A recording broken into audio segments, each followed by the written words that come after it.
In today's video, I am going to be breaking down the Brooklyn Nets and how they may look this year. They are a very potent offensive team, so let's get down and let's check them out. First, let's take a look at Kyrie Irving, one of the best guards in the NBA. What does he do well, and what will he do this year for the Brooklyn Nets? First off, he is very shifty. He's able to get his defender moving side to side while using screens to be able to pull up for that jumper. If you're a basketball player and you really want to use and utilize screens to their fullest advantage, what you can do is a quick crossover away with a quick jab away from that screen at first. This will get that defender moving towards that opposite side, and then when you do use that screen, it basically lines him up to be able to basically run into that screen and gives you an open shot. Kyrie Irving is also very good at being able to pull up for mid-range jumpers and getting the defenders up into the air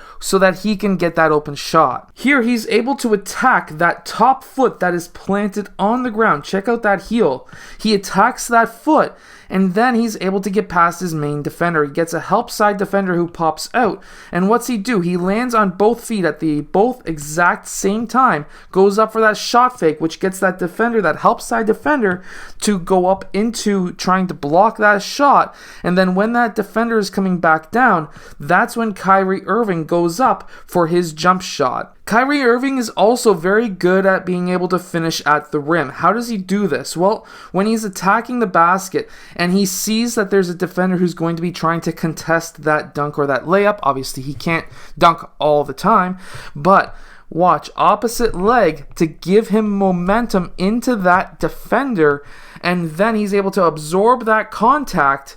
He gets that ball up high early so that he can at least try to get some contact up top so that he can basically wrap that ball back around and use that backboard. We have to remember that there's going to be a lot of spin on that ball. He's going to try and spin that ball this way. That way, when it hits that glass, it's able to then spin into the basket. Really play with the backboard. This is something I cannot say enough of. If you can play with that backboard, know different areas of the backboard where you can hit it, or if you basically put some spin on the ball and try to figure out where you can hit that ball so it bounces in, that's a very good skill to have. He's also very good at being able to use the screen, but also that snatch back crossover, step back into that three, very hard move.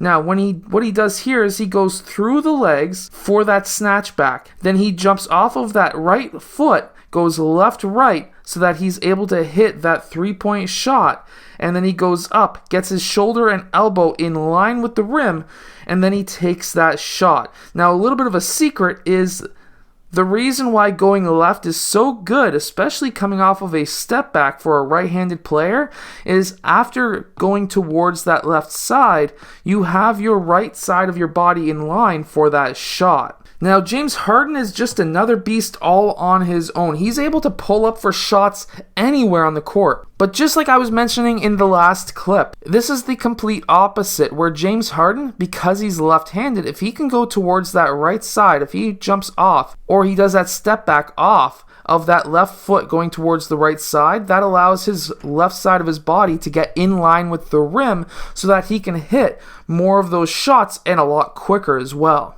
Now let's remember, James Harden is a very potent scorer, but did you know that he's also a fantastic passer as well? Well, guess what? He is. See, the issue is he is such an offensive scorer that when a player sets screens for him and he uses that screen, that hedge man is going to be coming out because they do not want him to shoot. If you are a good shooter like James Harden, you can use those screens, stop for a second while that hedge man comes out. If your man is rolling towards the basket, obviously this is not an easy pass at all, but you can get that pass through and obviously get your team open dunks. Now notice that every single time, or at least a lot of the time, James Harden likes to come up on that left side of the court. A lot of the time he likes that because he likes to have that screen coming from that middle of the court. The reason is he can pull up for that jumper going towards his right side to get his left side in line. And that's what we see here. He does a quick behind, or through the legs dribble, and watch the heels of Norman Powell. they go on the ground. Yes, as soon as your heels go on the ground, James Harden is going to take that shot. That is the whole main idea here. And I still don't understand why Norman Powell and many other NBA players want James Harden to go towards the right side. Yeah, sure, he's got a help side defender. They could trap him, but at the same time, he wants to go towards the right side because that's going to allow his left side of his body to be in line automatically at the rim, and he's going to be hitting that every single time. It's a super simple shot. Now this is a nice close-up, but watch his upper body. It doesn't take any twisting or turning, it's already in line. Now let's face it, next player is going to be Kevin Durant, and he is an absolute monster when it comes to the NBA. His ability to be basically 7 feet tall, handling the ball as a point guard, being able to run an offense is something that's very special for Kevin Durant. There's not many big players or even small players who can hang with him. Here, what he does is he does a quick crossover towards his left hand, does a quick jab cross where he jabs, actually he hops, but he jabs with a hop towards his left side. Then he crosses over so that he can get that player's heel on the ground. And then, when he comes off of that crossover, there is nothing that player can do. He can, after that cross, he just has to pick up that ball, two very long strides, and he can dunk it on top of anybody. Now, something else that he's very good at is dipping that shoulder. This is something that I'm getting a lot of the players who I train to do right now, is to dip that shoulder when you get past that player. As soon as you get an inch past that player, dip that shoulder to basically lock out that player from keeping up with you. This will allow you to then take your 2 steps, 1, 2. And now, of course, many of the players who I'm training are not going to be throwing down dunks like this. They're in that 13, 14-year-old range right now. However, guess what? They can still finish with layups. This is a move that many young players can do, minus the dunk. We can see it from another angle here. Watch him dip that shoulder in front of that defender to basically lock him out and keep him behind him.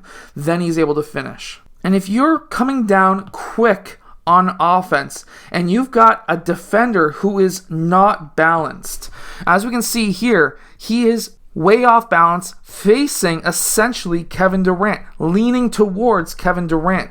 That then allows him to only have the ability to reach in, and Kevin Durant's able to see that, and he's able to finish with a dunk because that defender was unable to even try to defend him. Now, this is something else I'm teaching a lot of the players I train as well, and that is the quick bump that you can have and then a quick step back. This is very important. Just a quick shoulder bump. This is a little bit exaggerated. He's really trying to push that player. But if you can run alongside or dribble and attack the basket alongside of your defender and have a quick, just a small shoulder bump to give him the momentum continuation towards that rim.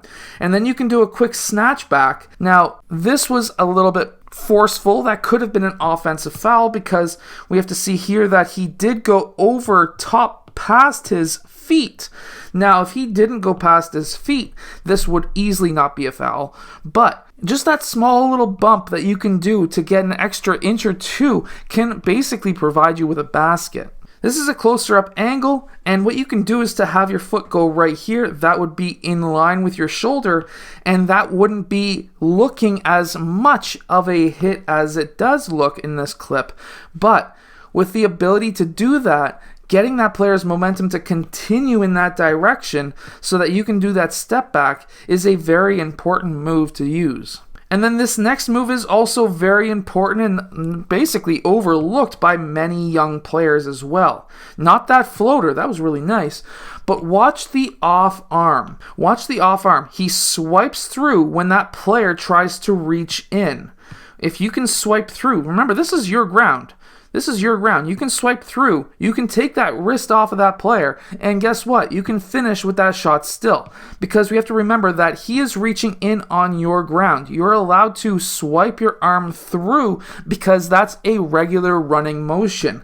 So if you can basically hit that arm out of that way, that is going to then essentially lock that player behind you, and you're going to be able to get past him very easily.